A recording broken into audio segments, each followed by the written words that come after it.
Hey guys, कैसे हैं आप लोग। मेरा नाम है अर्शद फ्रेंड्स। मैं स्वागत करता हूं आपके अपनी इस वीडियो में। I welcome you back to my video. So friends, in this video I am going to talk about some important points about UPSC prelims 2018. UPSC Prelims 2018 is around today is 17, so around 14 days from now, 14 or maybe say 16 to 17 days from now. So friends, what I have done that for this UPSC prelims from the last 3 weeks, for 20 days I have not uploaded any video. I'm really sorry for that. What I have done that I have made some very short notes for you guys, those of you who are appearing in UPSC prelims, and for those people also who are for this year not appearing in UPSC prelims, but maybe after 2 or 3 years or after 1 year they would be appearing in prelims. So what I have done, I have made very short, current affairs, one-liner current affairs you can say, and one-liner static which is related to current affairs for this year's UPSC Prelims 2018. I will try to make these videos very short, and the information that I will be giving in this video is type of one-liner information. That means that whatever topic I would be discussing, that would not be in detail, that would only be a one-liner type of thing. So this may be useful, this may be a bit confusing for you, anything like this can happen. So we should start friends with this thing. I hope this thing will be helpful for you. So very first thing, this year current affairs I am going to cover, okay, and in very short notes. Okay, you can say that the total video will be of around 3-4 hours, so you can easily understand that how much I can cover in 3-4 hours. 1 year current affairs cannot be covered in 3-4 hours, but yes, let's see what we can do. So one thing that was in news this year was Article 145 Clause 3 of the Constitution. What does this Article 145 Clause 3 of the Constitution says? It says that any substantial question of law relating to the interpretation of the Constitution must be heard by benches of at least 5 judges. This was the thing. This means that, friends, actually what was happening before that, when our Constitution was promulgated, there was the Constitution of the Supreme Court judges, it was around 8. Slowly it has increased, and currently it has come to 31. Now many times happens that many important cases are being decided by one judge bench of Supreme Court, 2 judge bench of Supreme Court. So it is being said in this Article 145 Clause 3 that if any particular topic or if any particular case requires interpretation of such a topic which involves a very substantial question of law, then a Supreme Court bench of at least 5 judges needs to be constituted. Okay friends, coming forward, the next is Parivartan program. What is Parivartan? Spelling of Parivartan is Parivartana. इसका हिंदी में मतलब होता है बदलाव. So Parivartan program, in which state it is being taken up? First of all, it is taken up in the state Andhra Pradesh. And what is this? It is basically, it is a step which has proved to be a boon for the prisoners to reform themselves and lead a dignified life after their release from jail. Okay, and for this, Parivartan centers have come at district jails and sub jails.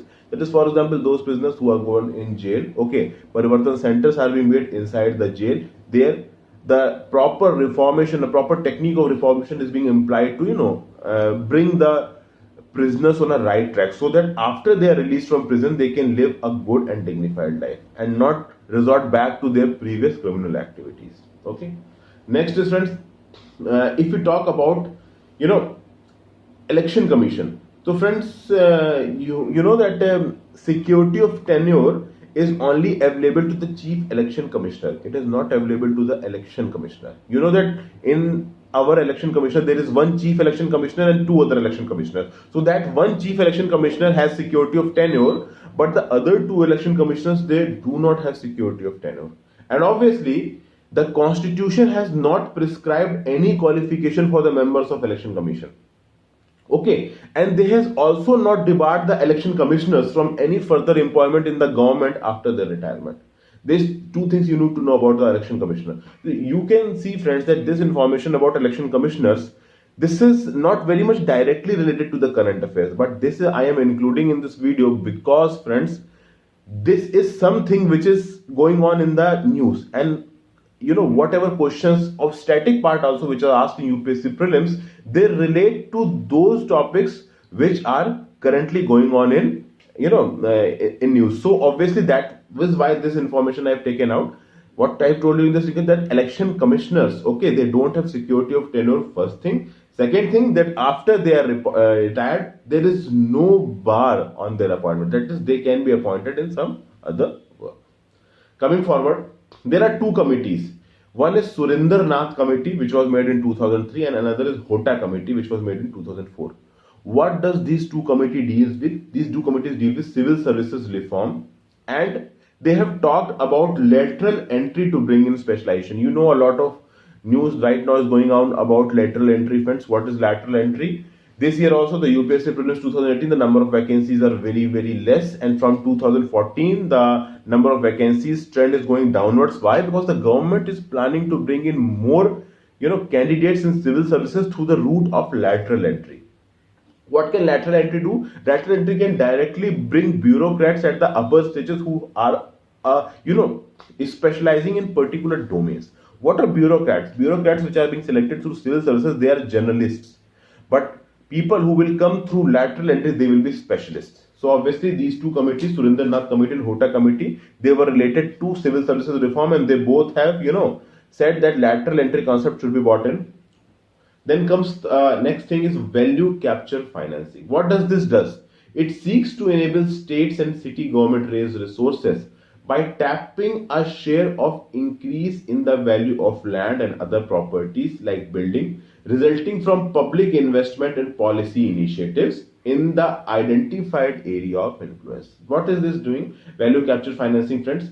Four things can be done: value creation, value capture, value realization, and value recycling.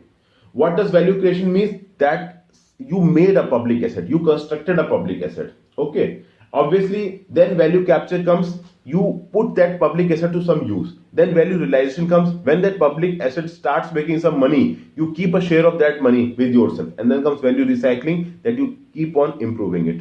Okay, friends. So this is value capture financing, by which the government or any party earns some money by utilizing a part of the profit that that particular entity is making.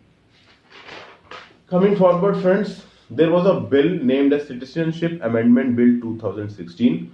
What does this Citizenship Amendment Bill 2016 done? Those illegal migrants who were Hindus, Sikhs, Buddhists, Jains, Parsis and Christians from countries like Afghanistan, Bangladesh and Pakistan, their eligibility criteria for citizenship was relaxed. How it was relaxed?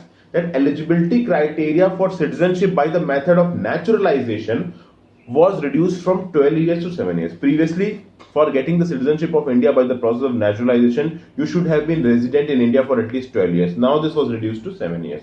Then comes that the important thing was that, friends, that if citizenship is being given, now the grounds of the cancellation of an OCI, overseas citizen of India registration, were widened. That means, if suppose you have been given the citizenship, suppose you have been given the OCI card, and now you commit a crime, even a small petty crime, then also your citizenship can be cancelled. That is, the grounds of cancellation of OCI registration were widened. That means these people who became eligible for citizenship, if they got the citizenship and then they commit some crime, their citizenship may be cancelled.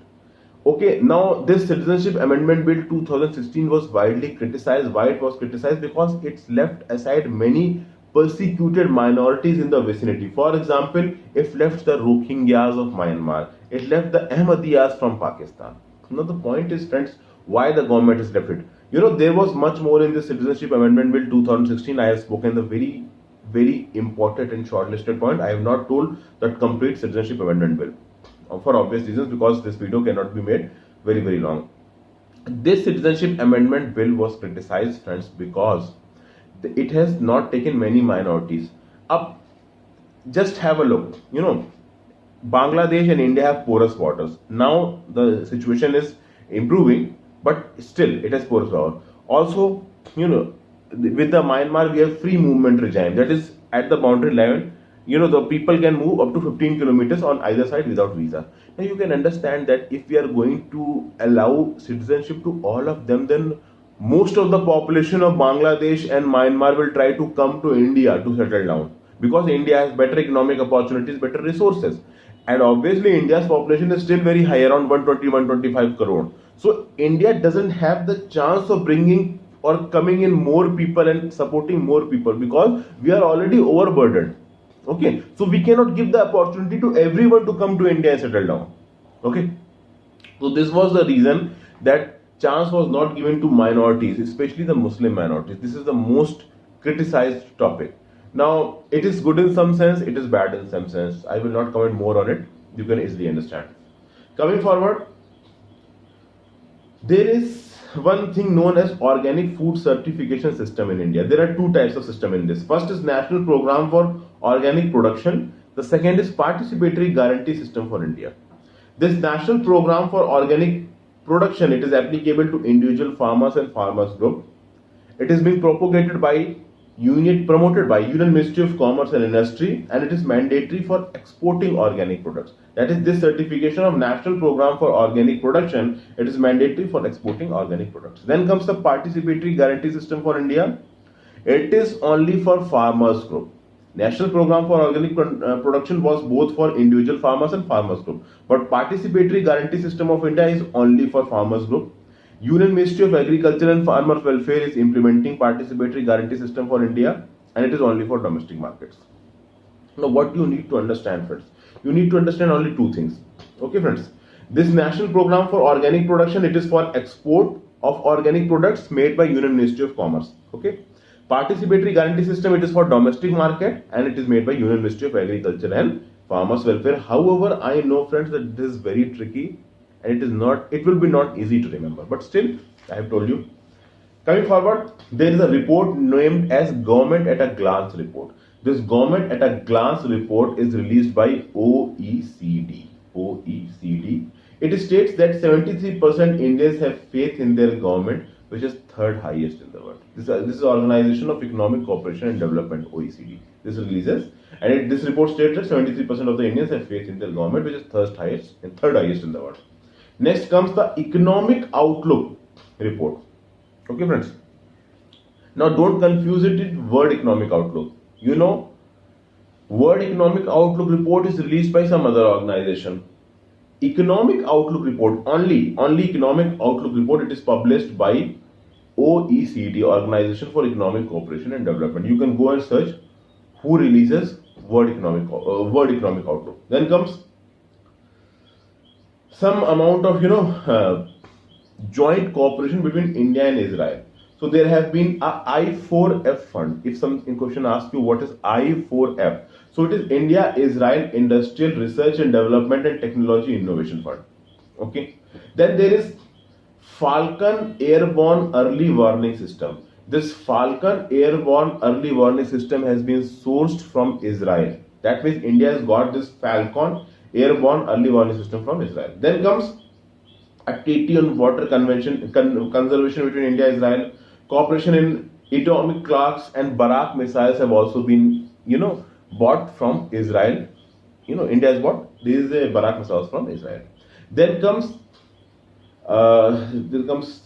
one thing is that Joint Interpretative Notes Agreement, JIN agreement, it is said. J for Joker, I for India, N for New. So this JIN agreement, which is known as Joint Interpretative Notes Agreement, between which two countries has been signed. First is obviously India, second is Bangladesh. So there is a Joint Interpretative Notes Agreement between Bangladesh and India to ensure smooth implementation of the Investment Promotion and Protection Pact. Try to understand, friends, that why I am using this one-line phenomena. I have not told completely what this Joint Interpretative Notes is. I just told you it one line. This because I cannot tell it at this point of time. You don't have the time to listen it. I don't have the time to tell you, because exam is only 18 days far away from now.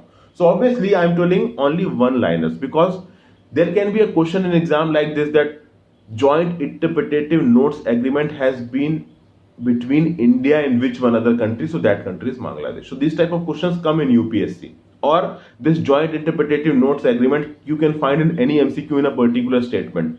Anywhere you can find it. These type of, I have shortlisted only those questions which have a high probability of coming in the exam. So that is why. Then comes, there has been recently an investment facilitation mechanism. This has been with European Union. Then comes, there have been some recent initiative of BRICS. BRICS, you know, Brazil, Russia, India, China, South Africa. Now, what are these recent initiatives? This AC is quite cold. I need to slow it down. Yeah. So this BRICS recent initiative, okay, first of all is Beijing Declaration on Education. This Beijing Declaration of Education has been taken up under the initiative of BRICS, and it has been propounded for achieving Sustainable Development Goal 4. This Sustainable Development Goal 4 deals with quality education. Okay. Then comes the BRICS Network University. Then comes the BRICS Think Tank Council, and then comes the Technical and Vocational Education and Training. Now friends, you just need to understand that when this thing BRICS Network University will come, BRICS Think Tank Council will come, you can easily say that these two are initiatives of BRICS. But when it says that Beijing Declaration on Education, then you need to understand that it is a BRIC initiative, and again another is Technical and Vocational Education and Training. This initiative has been also taken by BRICS. You need to keep that in mind. Coming forward, this whole copy is full and I have just read 3 pages till now. So I can just imagine how much time it's going to take. A slightly fast I am going to be. G20 Summit 2017. Where was it held? It was held in Hamburg, Germany.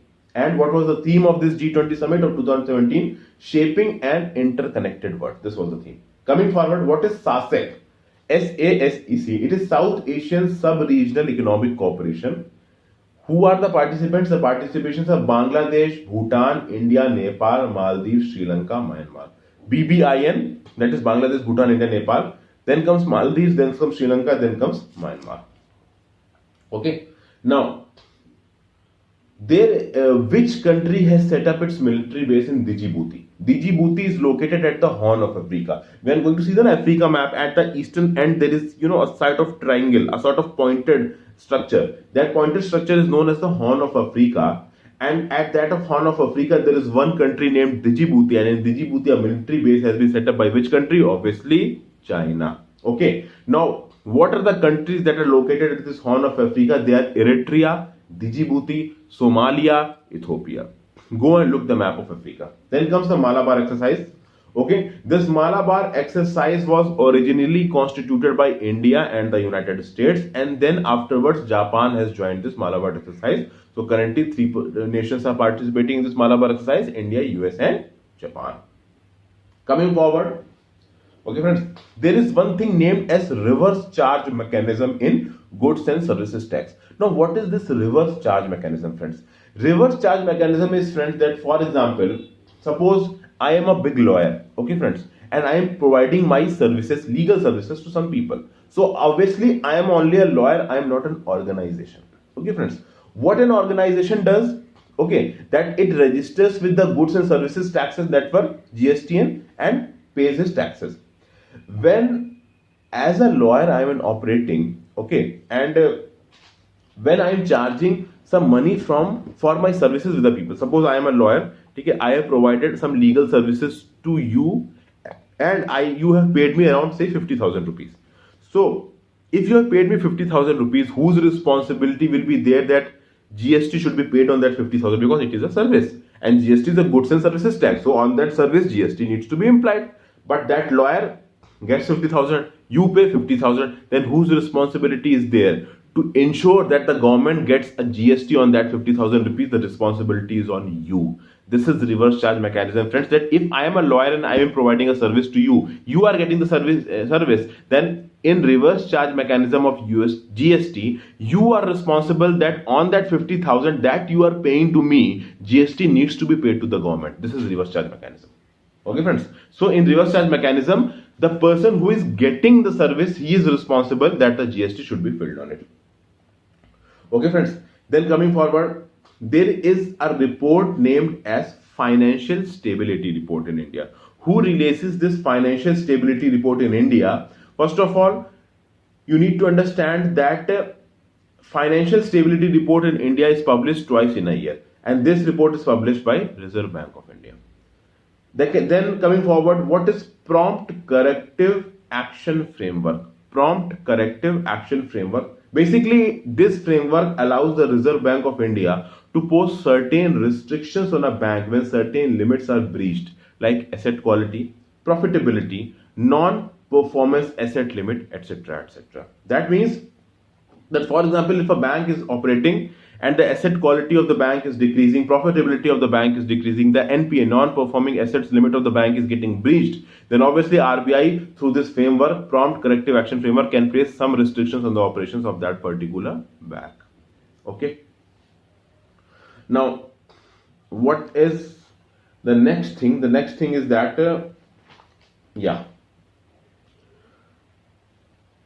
there is one company named as Rural Electrification Corporation. Okay, friends, Rural Electrification Corporation. First of all, you need to know that this Rural Electrification Corporation, it is a Navratna company under the Ministry of Power. And what it does, it has issued first green bond at London Stock Exchange. Okay, it has issued India's first green bond at London Stock Exchange. So if it comes in front of you that which company has issued first green bond at the London Stock Exchange, it is Rural Electrification Corporation. And what you need to know about it, that it is a Navratna company under Ministry of Power. Then comes Government of India Floating Rate Bond 2024. Okay, friends. So this Government of India Floating Rate Bond 2024, it is being issued by RBI. What is the basic quality of this floating rate bond is that it has variable interest rate. That from time to time, the interest rate that the holder is going to get on this bond will be variable. Then comes that who deciphered the Ashokan edicts for the first time. This question has already come in prelims. I'm just telling you. The very first time Ashokan edicts were deciphered by a person named James Prinsep. Okay, they were written in Brahmi script. That is, these Ashokan edicts were written in Brahmi script. However, in some places of northwestern India, Kharoshti script was also used. They were written in both Brahmi and Kharoshti. Then comes the Jigyasa program. Jigyasa.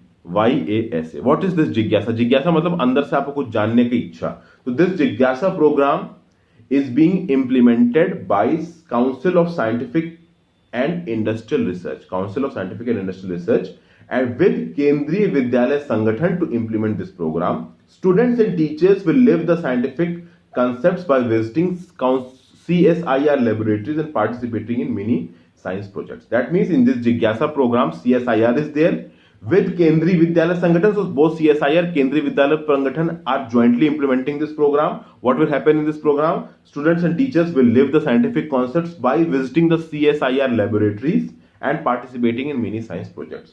Okay, it includes first student residential programs, then scientists as teachers and teachers as scientists, and third, lab specific activities and on-site experiments. These things are happening in this. Coming forward,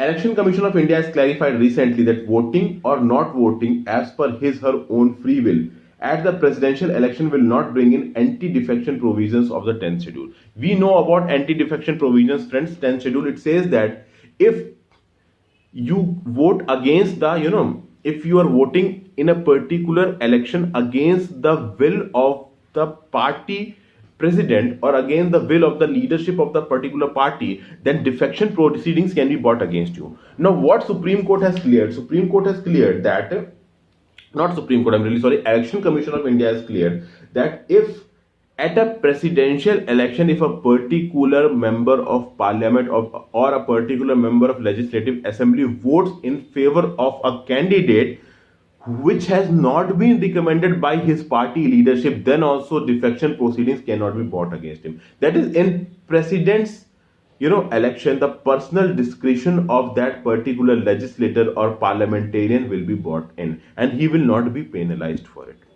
okay friends, यानी वो अपने मन के हिसाब से किसी भी candidate को वोट दे सकता है, पार्टी लीडरशिप की बात माने चाहे ना माने, अगर नहीं भी मानेगा तो एंटी डिफेक्शन प्रोसीडिंग्स उसके खिलाफ नहीं लाई जा सकती. आगे चलते हैं फ्रेंड्स. ठीक है कि हाँ, एक recently world heritage city has been declared by UNESCO. Okay, at the 42nd session of world heritage committee meeting in Krakow, Poland. Okay, this is the 606-year-old walled city of Ahmedabad, which has been declared as the World Heritage City by UNESCO in Krakow, Poland, at the 42nd session of the World Heritage Committee. Coming forward, there has been a historic urban landscape initiative. Now, what is this historic urban landscape initiative? It is a setup by the UNESCO, United Nations Educational, Scientific and Cultural Organization, as an international working group.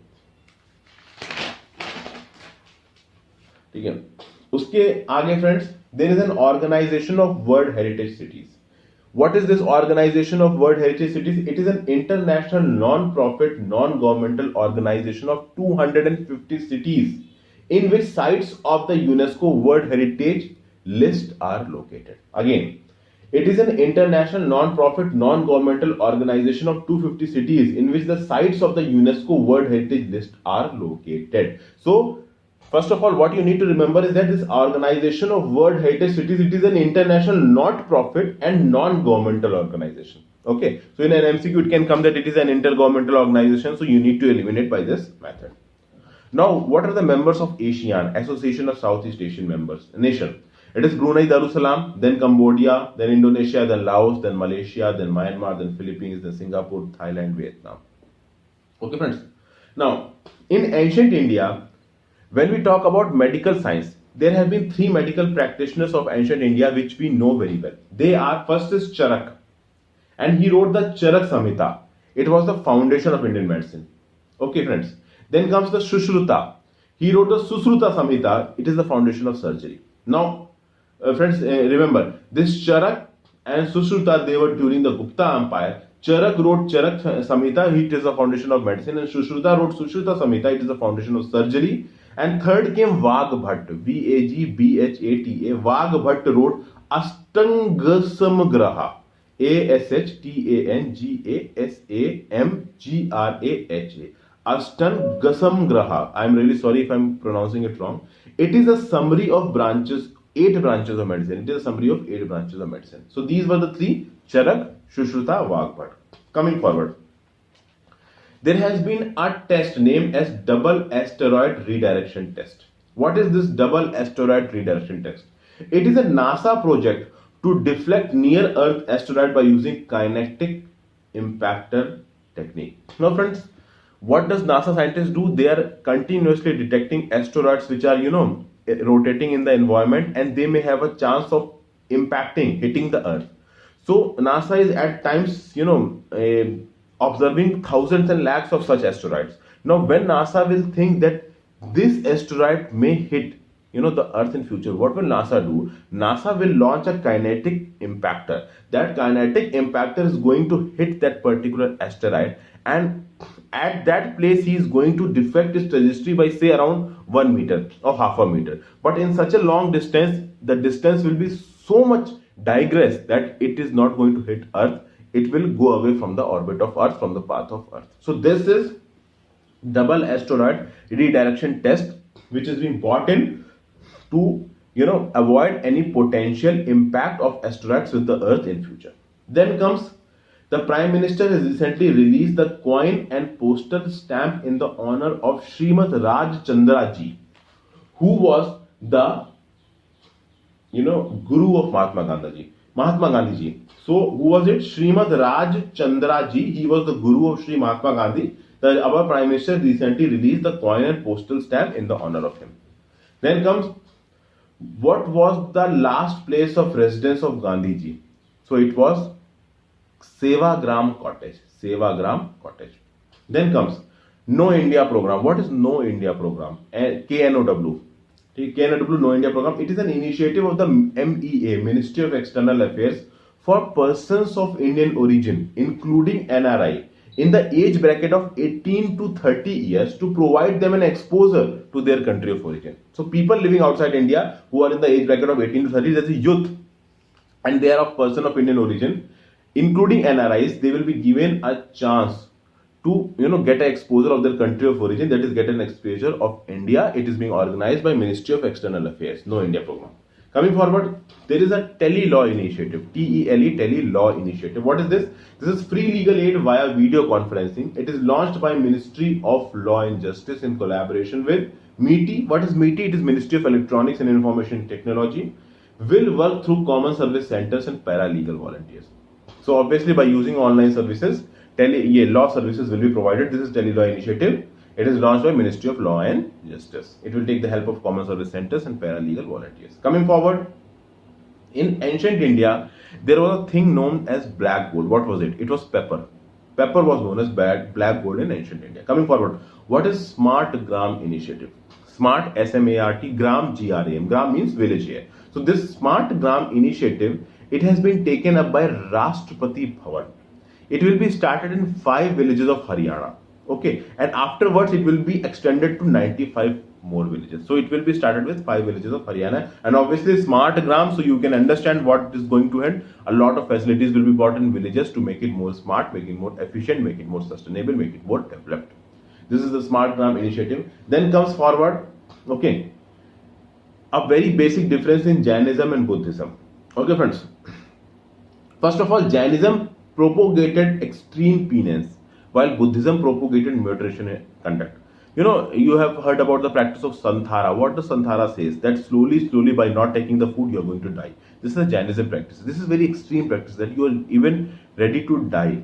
However, in Buddhism, the Buddha propagated moderate living. Not very lavish living, not very low mean living, a moderate living that was propagated by. So this was the one difference. Second difference was that the Jainism believed in the concept of soul, whereas Buddhism has been silent whether the soul is present or not. Okay, so Jainism openly says that it believes in soul. Buddhism is not very much open about it. It is silent, but it has not really said that the soul is non-existent. It is not really said that the soul is present. So Buddhism is silent on the concept of soul. Jainism says that soul is there. Coming forward, where was spotted red sandstone used? Spotted red sandstone was used in Mathura School of Art. Mathura School of Art is that school of art that developed indigenously in India. Gandhara School of Art, you can say it is not completely indigenous, but Mathura School of Art is indigenous. Coming forward, Anuga 2017. Anuga is A-N-U-G-A.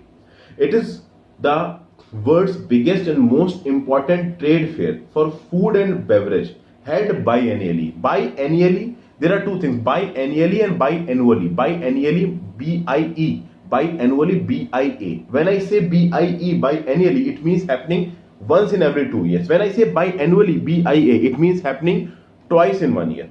Okay friends, so this Anuga 2017 is BIE, that is once in 2 years. It was held in Germany. It is the world's biggest and most important trade fair for food and beverage.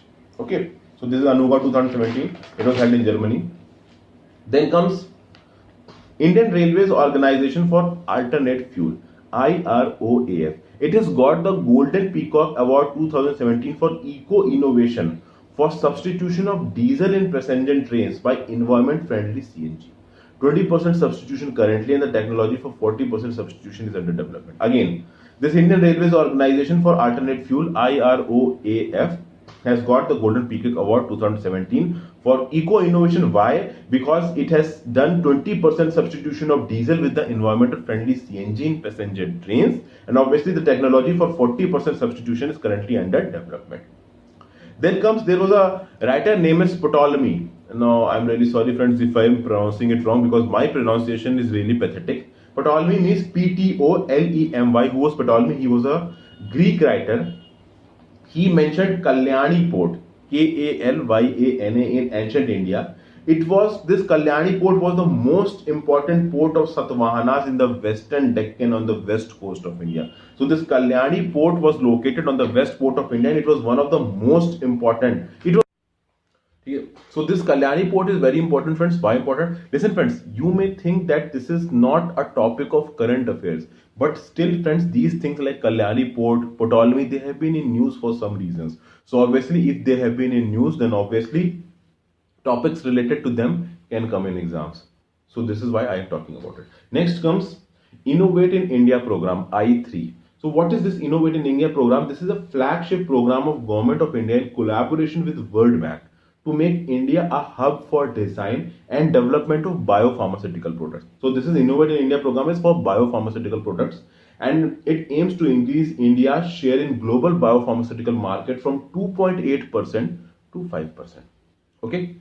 Then comes National Biopharma Mission. What is this National Biopharma Mission? It is implemented by BIRAC, that is Biotechnology Industry Research Assistance Council.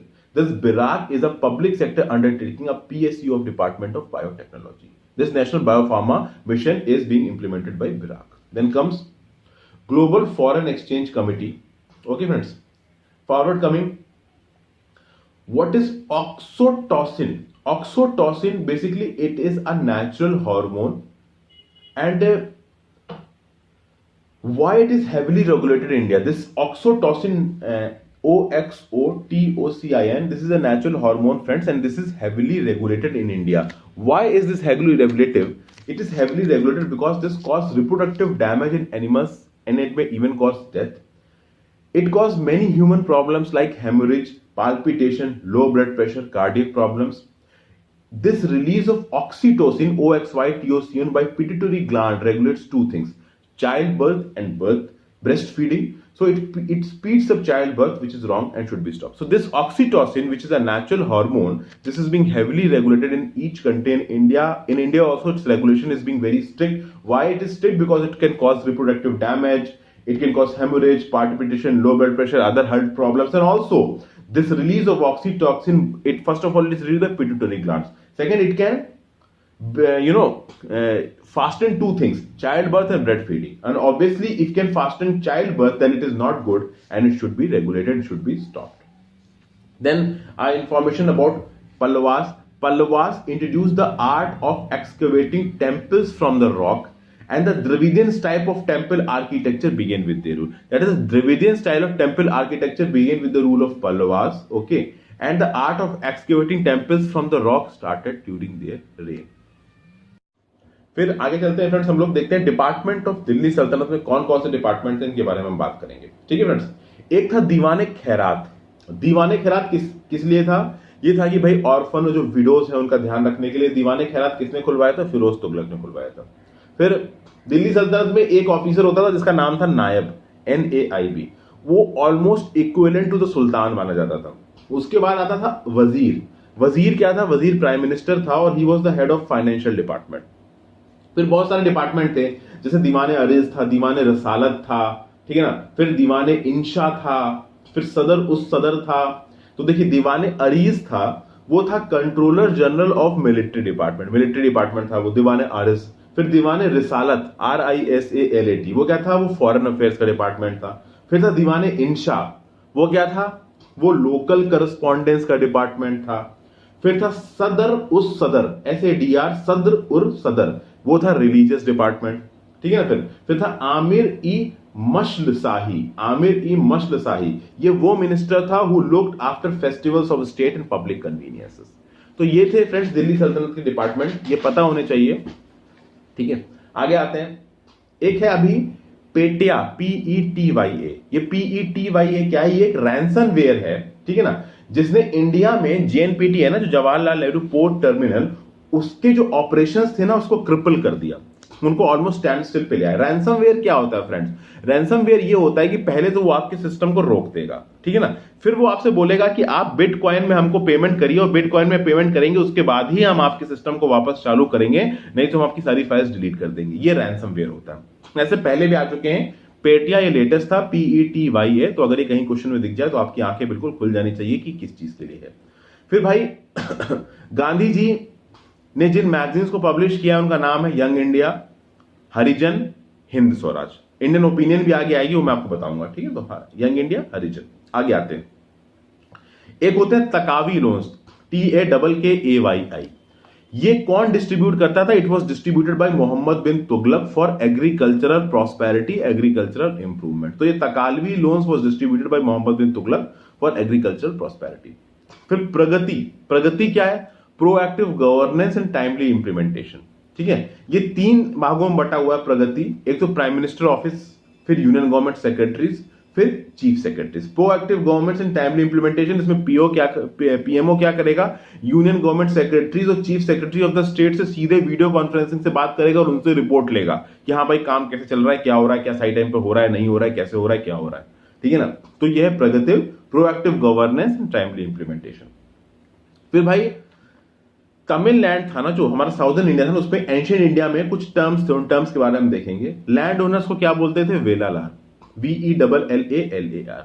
Ordinary प्लाउमेंट, जो plough करता था, farmer था, उसको क्या बोलते थे? उजावार, UZHAVAR। फिर जो लैंडलेस लेबर्स थे ना, जिनके पास अपना खुद का लैंड नहीं था और उसमें स्लेव्स भी इंक्लूडेड थे, तो लैंडलेस लेबर्स इंक्लूडिंग स्लेव्स को क्या बोलते थे? कदियार और अदिमाई। कदीसियार और अदिमाई। कदीसियार मतलब KADAISIYAR और अदिमाई ADIMAI। याद है तो ठीक है, नहीं तो कोई बात ही नहीं है यार, ठीक है। जो बुद्धिस्ट संघ के नियम हैं वो किस बुक में दे रखे हैं? वो दे रखे हैं आपके विनय पिताका में। उसके आगे चलते हैं कि एक शांगथांगी गोट नाम की एक गोट है, CHANGTHANGI। ये शांगतांगी नाम की जो गोट है ना, ये नॉर्दर्न हिमालयन रीजन में मिलती है। ये फेमस है अपने पश्मीना वूल के लिए, जिसको सॉफ्ट गोल्ड भी बोला जाता है। इसने क्या है ना कि जो शांगथांग रीजन है ना, लेह लद्दाख रीजन है, उसकी पुअर इकोनॉमी को उसने फिर से उठा दिया है इस शांगथांगी गोट के वूल ने। लेह लद्दाख के रीजन की जो पुअर इकोनॉमी है, इसको उसने उठा दिया। नॉर्थ हिमालयन रीजन में पाई जाती है शांगथांगी गोट। इसका पश्मीना वूल जो पीले कलर का होता है, उसको सॉफ्ट गोल्ड भी बोला जाता है। लेह और लद्दाख रीजन की ये पुअर इकोनॉमी को उसने उठा दिया। फिर एक 7 इनिशिएटिव है, ठीक है ना, SATH इनिशिएटिव, ठीक है ना। ये शायद कुछ इस टाइप का है कि sustainable action for transforming human capital. इस 7 SATH इनिशिएटिव को नीति आयोग ने चालू किया है। ये क्या करेगा? It plans to identify and build 3 future role model states for health system, ठीक है।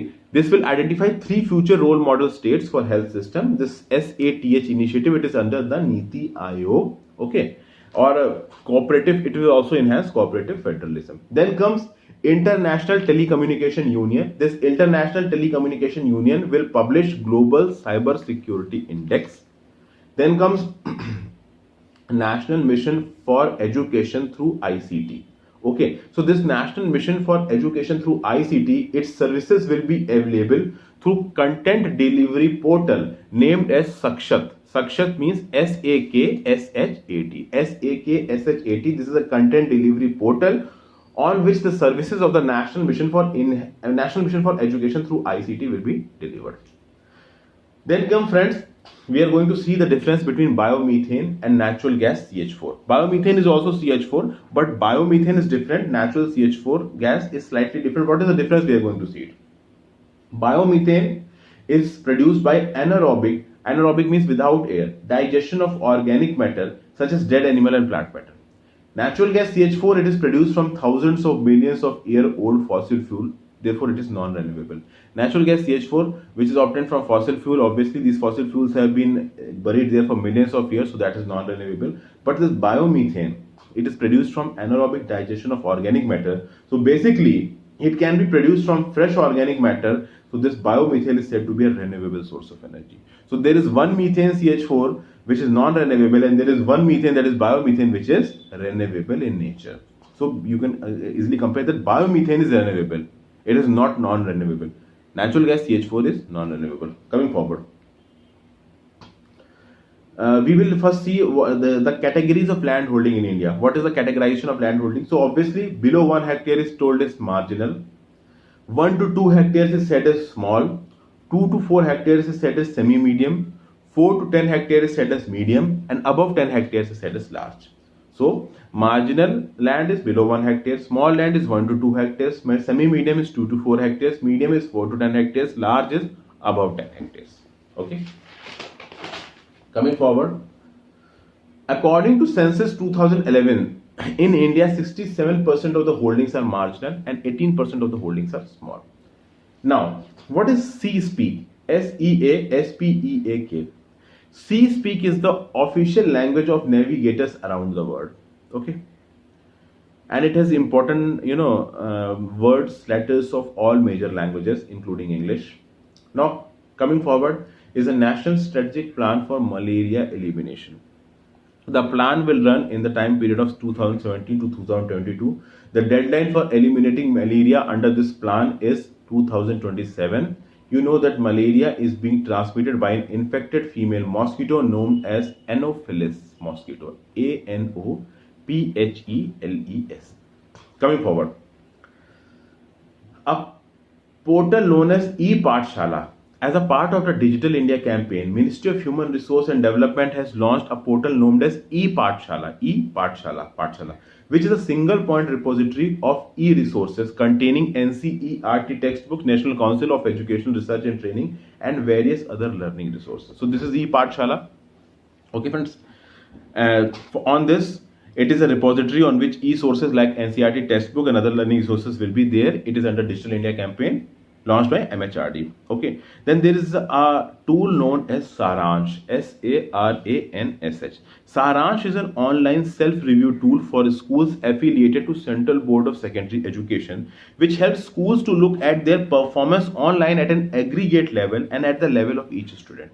So this Saransh online self-review tool for schools, first of all, it is for schools which are affiliated to CBSE.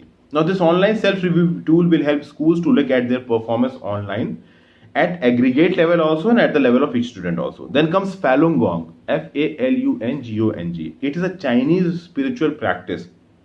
It is basically banned in China. In this practice, it combines meditation and Qigong exercises.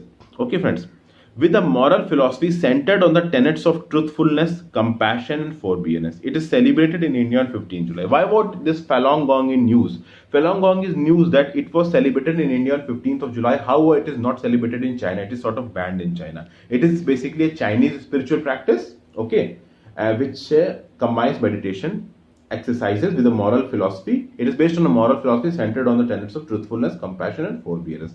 Now, who releases the Human Development Report, friends? Obviously, United Nations Development Program. Coming forward, World Development Indicator Report is being published by whom? It is being published by World Bank. Then comes the E-Grains Initiative. E-Grain, E-G-R-A-N-I-S. E-Grains Initiative, it is a IISFM. What is this? Integrated Information System for Food Grain Management for Food Corporation of India. This is Integrated Information System for Food Grain Management for Food Corporation of India. You can easily understand, friends, what is the work of Food Corporation of India. Food Corporation of India, in the outlets, first of all, Food Corporation of India is also, involved in the procurement of the produce, which has been produced by the farmers. Second of all, the storage responsibility also lies with the Food Corporation of India. So this e-grain initiative will make that storage database online. So it is being done by IISFM, Integrated Information System for Food Grain Management for Food Corporation of India. Okay, friends. Now, who is Udupi Ramchandra Rao? Okay, Udupi Ramchandra Rao. Udupi Ramchandra Rao was the first Indian space scientist to be inducted in the prestigious Satellite Hall of Fame and also first in International Astronautics Federation Hall of Fame. Two Hall of Fame he is included, Satellite Hall of Fame and International Astronautics Federation Hall of Fame. Then comes, what is USS Gerald R. Ford? USS Gerald, Gerald R-F-O-R-D. It is world's largest nuclear powered aircraft carrier. Obviously, where it will be in United States of America. Then comes the Global Conference on Cyberspace 2017. What was the theme of this Global Conference on Cyberspace 2017? It was Cyber for All, an inclusive, sustainable, developmental, safe and secure cyberspace. Okay. Coming forward, Mount Kosciuszko, Kosciuszko. I'm really sorry for my pronunciation, friends. I literally struggle while doing pronunciation. Okay, so this is basically found in Australia. Then comes the Atlas Mountains. Atlas Mountains are found in North Africa. Okay, friends. Coming forwards, what is Pradhan Mantri Vaya Vandana Yojana? Pradhan Mantri Vaya Vandana Yojana is basically a guaranteed interest rate of 8%, and this scheme is being operated by Life Insurance Corporation of India. The Life Insurance Corporation of India has the sole privilege of operating this Pradhan Mantri Vaya Vandana Yojana scheme. The scheme is for people above 60 years of age. Coming forward, what is Central Counterparty? Central Counterparty is a corporate entity that helps facilitate trading done in European derivatives and equities market. So this Central Counterparty is a sort of institution which, deals with trade in European derivatives and equity. Okay. Then comes Ajivika Gramin Express Yojana. Ajivika, Aajevika Gramin Express Yojana. It was launched by Ministry of Rural Development under Deen Dayal Antyodaya Yojana, National Rural Livelihood Mission. It will leverage community monitored rural transport service and self-help groups. Community monitored rural transport service, basically, connectivity of rural areas to urban areas is being tried to be promoted through this Ajivika Gramin Express Yojana. And what is being done, that itself the people of rural areas in being employed, so that employment can be created for those particular rural areas, and also linkage of the rural area to urban area can be improved. So this is Ajivika Gramin Express Yojana. Then comes an initiative known as Impacts Initiative, IMPACTS, Impacts Initiative of India and Canada. Basically, the full form is Center for Innovation Multidisciplinary Partnership to accelerate community transformation and sustainability on clean water technology. So this impacts technology between India and Canada is on clean water technology. Then there is a Sirajganj Dakhova stretch of Jamuna River. Sirajganj Dakhova stretch of Jamuna River to facilitate critical connectivity between National Waterway 1, which is on Ganga, and National Waterway 2, which is on Brahmaputra, and enable movement of large vessels from Varanasi to Sadia in Assam via Bangladesh. Sadia is on National Waterway 2. Varanasi is on National Waterway 1. So this Sirajganj Dakhova stretch of Jamuna River facilitates connectivity between National Waterway 1 and National Waterway 2. Then comes, which planet of the solar system has longest spin on its axis? It is Venus, 243 days.